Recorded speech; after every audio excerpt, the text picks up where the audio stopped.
இன்று ஆண்டவர் நமக்கு கொடுத்த வார்த்தை, அதை நீ பிடித்து சகலத்தையும் திருப்பிக் கொள்வாய். அதை நீ பிடித்து சகலத்தையும் திருப்பிக் கொள்வாய். 1 சாமுவேல் 30:8 கொடுக்கப்பட்டிருக்கிறது. 1 சாமுவேல் 30:7-8 அதிகாரத்தை படிங்க. 1 சாமுவேல் 30 அதிகாரம் 8வது வசனம் படிங்க. தாவீது கர்த்தரை நோக்கி, நான் அந்த தளிரை பின்தொடர வேண்டுமா, அதை பிடிப்பேனோ என்று கேட்டான். அதற்கு அவர், அதை பின்தொடர், அதை நீ பிடித்து சகலத்தையும் திரும்பிக் கொள்வாய் என்றார். பாருங்க, அதை நீ தாவீது ஆண்டவரை பார்த்து கேட்கிறார், ஆண்டவரே, நான் அந்த தண்டை பின்தொடரட்டுமா, தொடரலாமா? பின்தொடர், சகலத்தையும் நீ திருப்பிக் கொள்வாய், அதை பிடித்து சகலத்தையும் திருப்பிக் கொள்வாய். இந்த தாவீது ஒரு பெரிய மிகப்பெரிய தேசத்தின் ராஜா தான் இந்த சவுல். இந்த சவுல் என்ன பண்றான், சாதாரண ஒரு வாலிபனாய் இருந்த தாவீதை துரத்திக்கிட்டே போறான். அவனை கொல்லணும்ட்டு, அவனை கொல்ல வேண்டும். ஏன்னா தாவீதை தேவனால் செலக்ட் பண்ண விஷயம் அவனுக்கு தெரிஞ்சிருச்சு. பொறாமையின் மிகுதினால் ஒரு தேசத்தின் மிகப்பெரிய தேசத்தின் ராஜாவாகிய சவுல் சாதாரண வாலிபனான தாவீதை துரத்தி கொண்டிருக்கிறான். அவன் தன் ஜீவன் தப்ப ஓடிக்கொண்டிருக்கிறான். புரியுதுங்களா? ஒரு காலகட்டத்தில் சொல்றான், யோனத்தானை பார்த்து வருத்தத்தோட சொல்றான், மரணத்துக்கும் எனக்கும் ஒரு அடி தூரம் தான் இருக்கிறது. எவ்வளவு பெரிய விஷயம் பாருங்க, மரணத்திற்கும் எனக்கும் ஒரு அடி தூரம் தான் இருக்கிறது. அப்படி அந்த அளவுக்கு சவுலால் அவன் விரட்டப்படுகிறான். ஆனாலும் பாருங்க, சவுலோட கையில ஆண்டவர் அவனை கையை பிடிச்சு கொடுக்கல தாவீதை. ஏன்னா தேவன் தாவீதை குறித்த ஒரு நோக்கம் வைத்திருக்கிறார். அதான் அழகா சொல்றார். 1 சாமுவேல் 23:14 சவுல் அனுதினமும் அவனை தேடியும் தேவன் அவன் கையில் ஒப்பு கொடுக்கவில்லை. சவுல் அனுதினமும் தேடுறான் தாவீதை. புரியுதுங்களா? சவுல் டெய்லி தேடுறான், தாவீது எங்க, அவனை பிடிக்கணும். ஆனாலும் தேவன் தாவீதை அவன் கரத்தில் ஒப்பு கொடுக்கவில்லை. ஏன்னா தேவன் ஒரு காரணம் வைத்திருந்தார். தாவீதை நம்ம எப்படி கொண்டு வரணுங்கிறது தேவனுடைய சிந்தை. புரியுதுங்களா? திடீர்னு இப்படியே காலம் ஓடிக்கிட்டே இருக்கு. சவுல் தொத்திட்டு இருக்காரு, தாவீது ஓடிட்டு இருக்காரு. இப்படியே ஒரு காலகட்டத்தில் இருக்கும்போது திடீர்னு தாவீதுக்கு ஒரு பயம் வருது. என்ன அது, நம்ம இப்படியே இருந்தா எங்கேயோ சவுல் நம்மளை கொண்டு போட்டுட்டா என்ன பண்ண முடியும், சவுல் என்னை கொன்று போட்டால், இந்த சந்தேகம் அவனுக்குள்ள வருது. உடனே என்ன பண்றான், தன்னோட 600 பேரை கூட்டிட்டு எங்க போறான் பாருங்க, பெலிஸ்தியர் நாட்டுக்கு போறான். இந்த பெலிஸ்தியர்கள் என்பவர்கள் யார்? ஆண்டவரால் வெறுக்கப்பட்டவர், ஆண்டவருக்கு எதிரான பிள்ளைகள். ஆனா அவங்க இடத்துல போய் இவன் அடைக்கலம் போகிறான் பாருங்க. இதுதான் இந்த இடத்துல தாவீது பண்ண தவறு. பெலிஸ்தியர் வாழும் தேசம் தான் அந்த காத்துங்கிற தேசம். அந்த காத்து யாரோட ஊரு? கோலியாத்தோட ஊரு. கோலியாத் என்பவன் யார்? அவன் ஆண்டவருடைய பிள்ளைகளை கொல்ல நிக்கிறான். புரியுங்க? அவங்களுக்குலாம் தெரியாது, கொஞ்சம் டீட்டெயிலாக சொல்ல முடியும். கோலியாத் ஒரு மாதிரி கர்ச்சிக்கிறான் அப்போ தாவீது ஒரு போர் வீரன் கூட கிடையாது, ஒரு சாதாரண ஆடு மாடு மேய்த்து கொண்டிருந்த ஒரு சிறுவன். அவன் அந்த இடத்துல ஆண்டவரை பத்தி இவன் இவ்வளவு இழிவா பேசிட்டு இருக்கான், நீங்க எல்லாம் கேட்டுட்டு இருக்கீங்கன்ட்டு இவன் ஒரு கவன் கல்ல வச்சு ஆண்டவரோட நாமத்தை நான் இது பண்றேன்னு அவன் அடிக்கிறான். ஒரு அடி செத்து போறான் கோலியாத். புரியுதுங்களா? அந்த அளவு ஒரு போர் வீரனா இல்லாத போது, ஒரு சிறுவனா இல்லாத போது, ஒரு போருக்கு பழக்கப்படாத அந்த சூழ்நிலையிலேயே அவனோட நம்பிக்கை பெரிதா இருந்தது கோலியாத். அந்த கோலியாத்தோட ஊரு சிக்லாக் பட்டணத்தை அந்த தேசத்து ராஜா ஆகீஸ் ராஜா கொடுக்குறாரு. புரியுதுங்களா? அதுலதான் இவன் போய் தன்னோட 2 மனைவிகளோட தன்னை சார்ந்தவர்களோட அங்க தங்கிக்கிறான். புரியுதுங்களா? அப்போ இந்த பெலிஸ்தரோடு சேர்ந்து இஸ்ரவேல் மக்களுக்கு எதிராக தாவீது போருக்கு போறான். ஆனா பாதி வழியிலேயே திருப்பி அனுப்பி விடுறான். இவன் வரும்போது அந்த சிக்லாக் தேசத்தை பாத்தீங்கன்னா அமலேக்கியர் கொள்ளை எல்லாத்தையும் வாரி எடுத்துட்டு போயிடுறாங்க. பெண்கள், பிள்ளைகள், குழந்தைகள் எல்லாத்தையுமே அவங்க கொண்டு போயிடுறாங்க. சிக்லாக் அப்படியே ஒண்ணுமே இல்லை. 1 சாமுவேல் 30:4 படிச்சு பாத்தீங்கன்னா, தாவீதும் அவனோடு இருந்த ஜனங்களும் அழுகிறதற்கு தங்களில் பலனில்லாமல் போக மட்டும் சத்தமிட்டு அழுதார்கள். 1 சாமுவேல் 30:4 இதை பாருங்க, பலனே இல்லாம போற அளவு சத்தமிட்டு அழுகிறாங்க தாவீதோட. காரணம் என்ன? அவங்க பிள்ளைகள், மனைவிகள் எல்லாம் கொண்டு போயிட்டாங்க அமலேக்கியர். புரியுதுங்களா? ஒருத்தருமே இல்லை சிக்லாக்கு. எவ்வளவு மனசு கஷ்டமா இருக்கும் பாருங்க. இந்த இழந்து போனதனால் வந்த இழப்பினால் வந்த துக்கம், பலவீனம், பலனற்று போற வரைக்கும் அழுகிறாங்க. நீங்களும் கூட இருந்து உங்களோட சந்தோஷத்தை இழந்திருக்கீங்க. பாத்தீங்களா? உங்களோட குடும்பத்தை இழந்து போயிருக்கலாம், உங்களோட சரீர ஆரோக்கியத்தை இழந்து போயிருக்கலாம், உங்களுடைய வியாபாரத்துல ஏதோ ஒரு இழப்பு இருக்கலாம், உங்களுடைய வருமானத்துல இழப்பு இருக்கலாம். என்ன இழப்பு இருக்குதா? ஆண்டவர்கிட்ட ஒப்பு கொடுக்குறீங்களா? ஏதோ ஒன்றை நீங்கள் இழந்து போயிருக்கலாம். இழப்பு என்பது பணத்தை மட்டும் இழந்து போறது இல்லைங்க. உறவை இழக்கிறது இழப்பு தான். எதை வேணாலும் வாழ்க்கையில வேலை இழக்கிறது இழப்பு தான். சமாதானத்தை ஒரு மனிதன் இழப்பதும் இழப்பு தான். புரியுதுங்களா? இழப்பு என்பது சந்தோஷம், நம்பிக்கை, விசுவாசம், படிப்பு, ஆவி எல்லாத்தையும் இதுல எந்த ஒன்று இழந்தாலும் இழப்பு தான். இழந்து போயிருக்கிறீங்களா? இன்னைக்கு ஆண்டவர் உங்களுக்கு ஒரு வாக்கு தருகிறார். இன்னைக்கு இந்த இடத்துல உங்களுக்கு ஒரு வாக்கு கிடைக்கிறது. இழந்தது எது என்று நினைக்கிறீர்களோ, எதற்காக ஆண்டவரிடம் கேட்டுக்கொண்டீர்களோ, அது இன்று உங்களுக்கு கட்டாயம் கொடுக்கப்படும். ஆனா உங்களோட நம்பிக்கை, விசுவாசம் பெருசா இருக்கும். நீங்க எதை ஆண்டவர்கிட்ட மனசார கேட்குறீங்களோ, ஆண்டவரை இந்த இடத்துல நான் இதை இழந்து போனேன், என் பிள்ளைகளுக்கு கல்வியை இழந்து போனேன் ஆண்டவரே, என் பிள்ளைகளுக்கு கல்வி வேணும், என் கணவருக்கு வேலை இழந்து போனேன் ஆண்டவரே, வேலை இழந்து என் கணவருக்கு நல்ல வேலை வேணும். கேட்குறீங்களா? கேளுங்க, கொடுக்கிறவர் ஆண்டவர். இன்று ஆண்டவர் உங்களுக்கு அந்த வாக்கை கொடுக்கிறார். இழந்து போன தாவீதை பார்த்து ஆண்டவர் சொல்லுகிறார், தாவீதே, நீ இழந்து போனதை இன்று திரும்ப பெற்றுக்கொள்வார். இழந்து போனதை திரும்ப பெற்றுக்கொள்வார். தாவீதுக்கு சொன்ன அதே வார்த்தை தான் இன்றைக்கு ஆண்டவர் உங்களையும் என்னையும் பார்த்து சொல்லுகிறார். உங்களை பார்த்து ஆண்டவர் அந்த வார்த்தை சொல்லுகிறார், பயப்படாதீர்கள், இழந்ததை திரும்ப பெற்றுக்கொள்வீர்கள். 1 சாமுவேல் 30:6 எடுத்தவங்க படிங்க. 1 சாமுவேல் 30:6. தாவீது மிகவும் நெருக்கப்பட்டான். சகல ஜனங்களும் தங்கள் குமாரத்திகளின் நிமித்தம் மனக்கிலேசமானதினால் அவனை கல்லெறிய வேண்டும் என்று சொல்லிக் கொண்டார்கள். தாவீது தன் தேவனாகிய கர்த்தருக்குள்ளே தன்னை திடப்படுத்தி கொண்டான். சகல ஜனங்களும் தங்கள் குமாரத்தினை இழந்ததுனால அந்த சிக்லாக் தேசத்துல ஒருத்தருமே இல்லை, எல்லாத்தையும் அமெரிக்கர் பிடிக்கி போயிட்டாங்க. இப்ப என்ன ஆகுது, நம்ம பிள்ளைகள், நம்ம பெண்கள் எல்லாத்தையும் இழந்து போனோம். அப்ப எங்களுடைய வெறுப்பு யார் மேல வந்து இதுக்கு காரணமானவர் யார்? இந்த தாவீது. இந்த தாவீதை நம்பிதானே நம்ம இந்த சிக்லாக் தேசம் வந்தோம். அப்ப இந்த தாவீதுனால நம்ம எல்லாத்தையும் இழந்து போனோம். இப்ப அவருடைய முழு வெறுப்பு அந்த தாவீதின் மேல் ஏறுகிறது. உடனே தாவீது என்ன பண்றாங்கன்னா, கல்லெறிய வேண்டும். கூட இவ்வளவு நாள் சாப்பிட்டு உண்டு ஒன்றாக இருந்து உறங்கியவர்கள், ஒன்றாக விளையாடியவர்கள், ஒன்றாக சிந்தித்தவர்கள் இன்னைக்கு என்ன சொல்றாங்க? கல்லெறிய வேண்டும். தாவீதுக்கு எவ்வளவு மனசு கஷ்டமா இருக்கும். கூட இவ்வளவு நாள் இருந்தவங்க இப்ப எல்லாரும் அவனுக்கு எதிரிகள், எல்லாரும் கல்லு. ஏற்கனவே அவன் மனைவி அங்க அவனுடைய சொந்தங்களையும் உறவுகளையும் இழந்து போயிருக்கிறான். அவனுடைய சொத்துக்கள் இழந்து போகப்பட்டிருக்கிறது. ஆனாலும் இவர்கள் எல்லாரும் ஒண்ணு கூடி இவருக்கு எதிர்படுறாங்க. கல்லெறிய வேண்டும். எல்லாவற்றையும் இழந்த உடனே அவர்களுடைய அன்பு மாறி போனது. அவருடைய அன்பு மாறி போனது. தாவீதோடு கூட இருப்போம் என்று சொன்னவர்கள் தான் இங்க அவனை நெருக்கிறாங்க, கல்லெறியணும்னு சொல்றாங்க. புரியுதா? இந்த தாவீதால் தான் நம்முடைய குடும்பம், சொத்துக்கள் அனைத்தையும் இழந்தோம் என்று நினைத்து கல்லறையை துணிந்தார்கள். தாவீது மிகவும் நெருக்கப்பட்டான். இழந்து போகும்போது இப்படிதான் நெருக்கம் வரும். இழந்து போறீங்களா? வாழ்க்கையில உங்களுக்கு நெருக்கம் உண்டு. சொந்தங்கள் பக்கத்துல இருக்கவங்க கூட உங்களை எதிரியா பார்ப்பாங்க. மனுஷனுடைய அன்பெல்லாம் மாறி போகும். பாருங்க, அன்பெல்லாம் மாறி போகும். நீங்கள் வசதியா இருக்கும்போது எல்லாம் சரியா தான் இருக்கும், நல்லா தான் இருக்கும். ஆனா நீங்கள் நன்றாக இருக்கும்போது கூட உங்களோட நிறைய பேர் இருப்பாங்க. ஆனா நீங்க நெருக்கப்படும் போது, இழப்பின் போது, பிரச்சனையின் போது எல்லாரும் விலகி ஓடி போவாங்க. அன்பு மாறி போகும். புரியுதுங்களா? அன்பு மாறி வெறுப்பு வரும். இதுதான் உலகம். இந்த உலகத்துலதான் பாருங்க, தாவீது யாரை நம்பினானோ அவர்களே அவனுக்கு விரோதமானார்கள். இழப்பு வரும்போது நெருக்கப்பட்ட நிலைமை, ஒன்றை மறந்து விடாதீர்கள். யார் உங்களை நெருக்கினாலும், என்ன நீங்க இழந்து போனாலும் உங்களுக்கு ஒருவர் உண்டு. புரியுதுங்களா? தேவனாகிய கர்த்தர் உங்களோடு இருக்கிற அவருடைய அன்பு மாறுவதே இல்லை.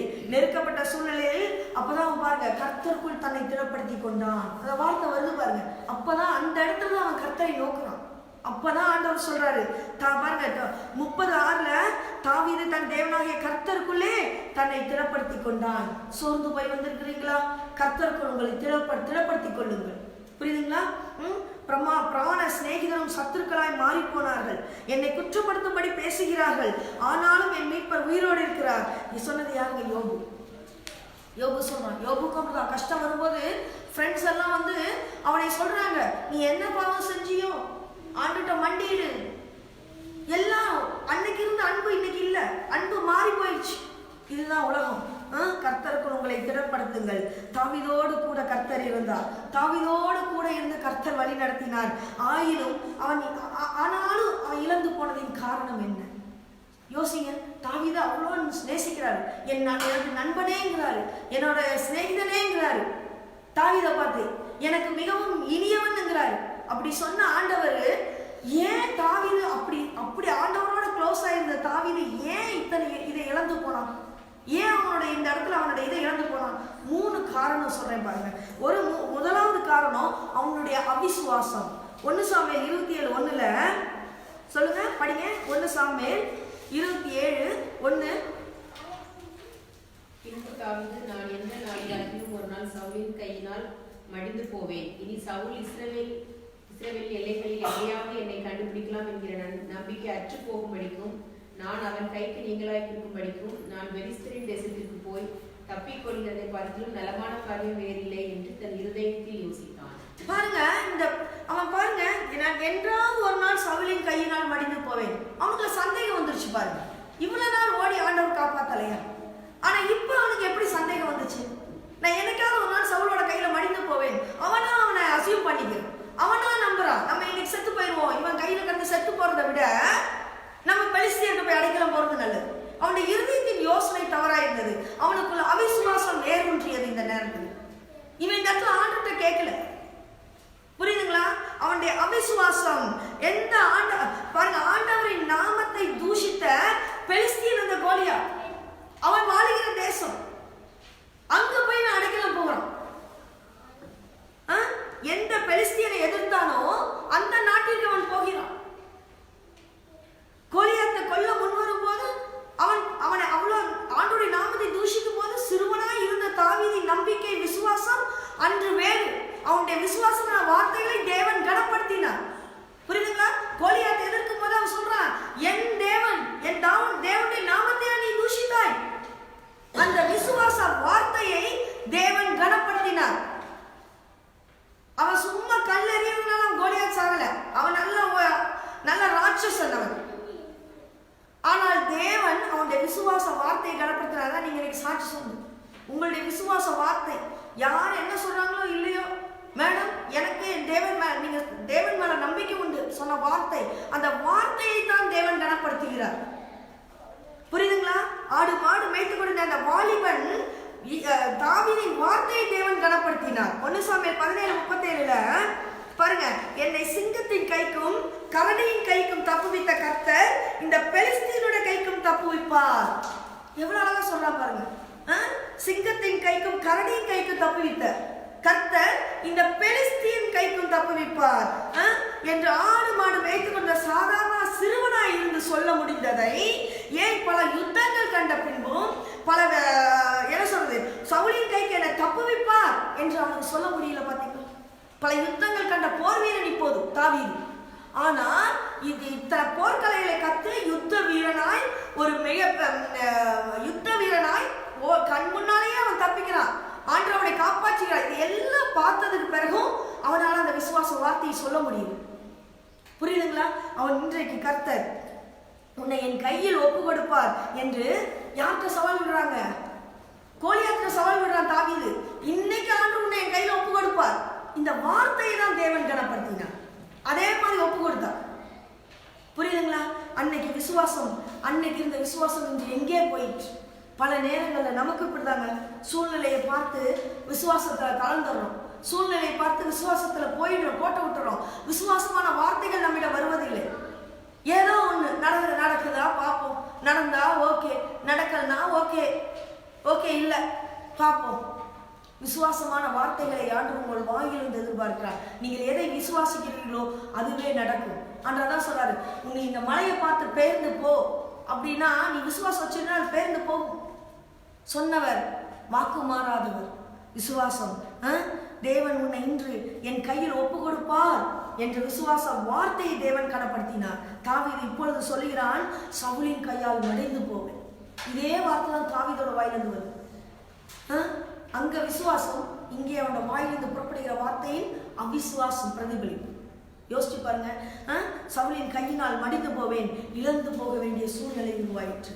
மடிந்து போவேன், பெலிஸ்தரோட கையில எல்லாம் இழந்து போயிட்டோம். புரியுதுங்களா? விசுவாச வார்த்தைகளை பேசி கர்த்தரை துதி செய்யுங்கள். இன்னொரு விஷயம், மார்க்கு 6:5 5:6 பார்த்தீங்கன்னாலும் அங்கே இயேசுவே, இல்லை திருப்ப வேணாம், நம்ம சும்மா ஒரு கதையாக சொல்லிடுறேன். அங்கே இயேசுவாலேயே அங்கே அதிக நேரம் அங்கே ஒன்றும் அற்புதம் செய்ய முடியல. காரணம் என்னன்னா, மக்கள் அவிசுவாசிக்கிறாங்க. என்ன, இவன் தச்சன் தானே, இவனுக்கு சகோதர சகோதரிகளாம் இருக்கிறாங்க தானே, இவன் இங்கே தானே இருந்தான், இவன் எப்படி படிக்கிறான் பேசுகிறான், அப்படி அந்த மாதிரி ஒரு மக்களுடைய ஏளனமான வார்த்தைகள். புரியுதுங்களா? அதனால தான் அவனுக்கு விசுவாசம், அங்கே அவிசுவாசம் இருந்ததினால் அவரால் அதிகம் அற்புதங்கள் செய்ய முடியவில்லை. அப்போ நீங்க விசுவாசிக்கணும். விசுவாசத்தின் பலன்தான் சுகம், அதிசயம், மிராக்கிள்ஸ் தான். அடுத்ததா அவனோட இழந்து போனது 2வது காரணம், 3 காரணம். இதுல 2வது காரணம் சொல்லி முடிக்கிறேன். இருதயத்தின் யோசனை. அதே வசனம் தான் 1 சாமுவேல் 27:1 பாத்தீங்கன்னா, பெலிஸ்தியரிடத்தில் தஞ்சம் புகுந்து கொள்ள தன் இருதயத்தில் தீர்மானம் செய்து கொண்டான். பெலிஸ்தியரிடத்தில் தஞ்சம் அடைந்து கொள்ள. எவ்வளவு மோசமான தீர்மானம் பாருங்க அவன் செஞ்சு. பெலிஸ்தியத்துல போய் நம்ம தஞ்சம் அடைஞ்சுக்கலாம். அவனுடைய தீர்மானம் பாருங்க. 1 சாமுவேல் 23:1 அதிகாரத்துல அவன் பாத்தீங்கன்னா கர்த்தரிடத்துல விசாரிக்கிறான். நல்லா கவனிங்க. 1 சாமுவேல் 23வது அதிகாரம் 1-2 வசனத்தை படிச்சீங்கன்னா தெரியும். அவன் ஒவ்வொரு விஷயத்துக்கும் கர்த்தரிடத்துல போய் விசாரிக்கிறான். 1 சாமுவேல் 21:12 பாத்தீங்கன்னா கர்த்தரிடத்தில் ஒவ்வொன்றாய் விசாரித்து வரான். ஆண்டவரே, நான் இதை செய்யலாமா, இதை போகட்டுமா, இதை பிடிக்கலாமா, இந்த பெலிஸ்தர்கள் எதிர்த்து வராங்க, இவங்கள்ட்ட நான் எதிர்த்து போகட்டுமா, இப்படி எல்லாம் ஆண்டுகிட்ட ஒன்னொன்னா விசாரிச்சு வந்து அவன் செயல்படுறான். ஆனா 27வது அதிகாரம் 4 அதிகாரத்துக்கு பின்னால பாத்தீங்கன்னா 27வது அதிகாரம் வரும்போது தன் இருதயத்தின் யோசனைக்கு இடம் கொடுக்கிறான். எவ்வளவு பெரிய இது பாத்தீங்களா? அவ்வளோ நம்பிக்கையா இருந்த தாவீது தன் இருதயத்தின் யோசனைக்கு, ஒருவேளை நான் இந்த சவுலின் கையில் மாண்டு போவோம், நம்ம பெலிஸ்தியோட இடத்துக்கு போய் தப்பிச்சிடலாம், அது எதிரி நாடு, அங்க போனா தப்பிச்சிடலாம். உன்னுடைய கான்செப்ட் புரியுதுங்களா? ஏன் நமக்கு இந்த இழப்பு? கர்த்தரிடம் விசாரியாமல் போனான். இன்னைக்கு நீங்க கூட ஏன் எனக்கு இந்த இழப்பு நினைக்கிறீங்களா? தேவனிடம் விசாரித்தீர்களா? ஆண்டவரே, உமக்கு இது சித்தமா என்று கேட்டீர்களா? ஒரு கடன் அடைக்க இன்னொரு திட்டம், இன்னொரு பிசினஸ், பேங்கை விசாரிக்கிறீங்க, 4 பேரை விசாரிக்கிறீங்க இல்லையா? ஒரு ஸ்கூல்ல ஒரு குழந்தைக்கு சேர்க்கணும்னால எத்தனை பேரை விசாரிக்கணும்? ஆண்டவர் விசாரிச்சீங்களா? சின்னதுல இந்த மாதிரி ஒரு மெசேஜ் கிடைக்கும் போது நானும் யோசிச்சேன். இந்த மாதிரி ஒருத்தர் கொடுத்துட்டு இருந்தாரு, ஆண்டுகிட்ட கேட்டீங்களான்னு. நான் அப்ப நினைச்சேன், இன்னும் இந்த மனுஷன் ஆண்டுகிட்ட கேட்டீங்களான்னு சொன்னா ஆண்டுகிட்ட எப்படி போய் கேட்கறது? ஆலயத்துல போய் அதே மாதிரி அறியாத வயசு நான் போய் கேட்பேன், ஆண்டவரே, இந்த ட்ரிப் எனக்கு நான் ஃபர்ஸ்ட் ரேங்க் வருவேனா? நான் விசாரிக்கிறேன். இந்த ஒரு மெசேஜ் எனக்கு முதல்ல சின்னதுல இருக்கும்போது ஒருத்தர் பேசிட்டு இருந்தார், நான் வருவேனா, நான் பிடிப்பேனா? புரியுதா? ஆல்வேஸ் என் சிஸ்டர் ஃபர்ஸ்ட் ரேங்க் வாங்குவோம், நான் செகண்ட் ரேங்க். அப்போ நான் வருவேனா? இந்த வாரம் விசாரிக்க சொன்னாங்களே, அதான் விசாரிக்கிறோம். இப்படியெல்லாம் அறியாத வயசுல செய்வோம். ஆனா விவரம் புரியும் போது ஆண்டுகிட்ட நம்ம சொல்றோம், ஆலயத்துல முறையிடுறோம், அவருக்கு அது நடக்கணும்னு நினைச்சா தடையில்லாம அந்த விஷயம் நடக்கும். அவர் அது நடக்கக்கூடாது, மகனே இது எனக்கு விருப்பம் இல்லைன்னா கண்டிப்பா அதில் தடைகள் போடுவார். நீங்க தடை போட்டா என்ன நினைக்கிறீங்க? ஆண்டவர் எனக்கு ஒண்ணுமே தரல, ஏதான் இப்படி தடையா போடுறாரு, எனக்கு கிடைக்கல, நொந்து போயிடும். புரியுதுங்களா? நொந்து நூறு சாய் போறோங்கிறோம்ல, அந்த மாதிரி கதையாயிடும். ஆனா தடை வருவது உங்களுக்கு ஆண்டவருக்கு அது விருப்பம் இல்லை என்று அர்த்தம். நீங்க முதல்ல அதை தெளிவா புரிஞ்சுக்கோங்க. உங்களுக்கு தடை ஆண்டவர் விதிக்கலையா, கண்டிப்பா நீங்க கேன் கோ அஹெட். ஆனா அதுக்கு மேல ஆண்டுகிட்ட போய் சொல்லுங்க, முறையிடுங்க. இது 23 அதிகாரம் வரைக்கும் தாவீது, ஆண்டவரே இதை செய்யலாமா இதை செய்யக்கூடாதா என்று ஒவ்வொரு விஷயத்திலும் விசாரித்து வந்த தாவீது 27வது அதிகாரம் வரும்போது நான் விசாரிக்காமல் அவன் தன் இருதயத்தின் யோசனைக்கு இடம் கொடுக்கிறான். நான் சவுலின் கையில் மாண்டு போவதை விட பெலிஸ்தியரின் தேசத்தில் போய் நான் தப்பித்துக் கொள்வது நலம் என்று தன் இருதயத்தின் சிந்தைக்கு, கேடான சிந்தைக்கு தன்னை ஒப்பு கொடுத்தபடினால் அவன் அனைத்தையும் இழந்து போனான். உங்களுடைய இழப்பு எப்படி இருக்கிறது? நீங்கள் உங்கள் வாழ்க்கையில் இழந்து போயிருக்கிறீர்களா? ஏதாவது எதனால் இந்த இழப்பு? ஆண்டவரிடம் முறையிட்டீர்களா? ஆண்டவரிடம் சொன்னீர்களா? ஆலயம் தேடுங்க, ஆலயம் போக. அவருடைய 7 கண்களும் அவருடைய இருதயமும் அங்கே இருக்கிறது. உள்ளன்போடு முழு நம்பிக்கையோடு நீங்க போய் அவர்கிட்ட முறையிடுங்க.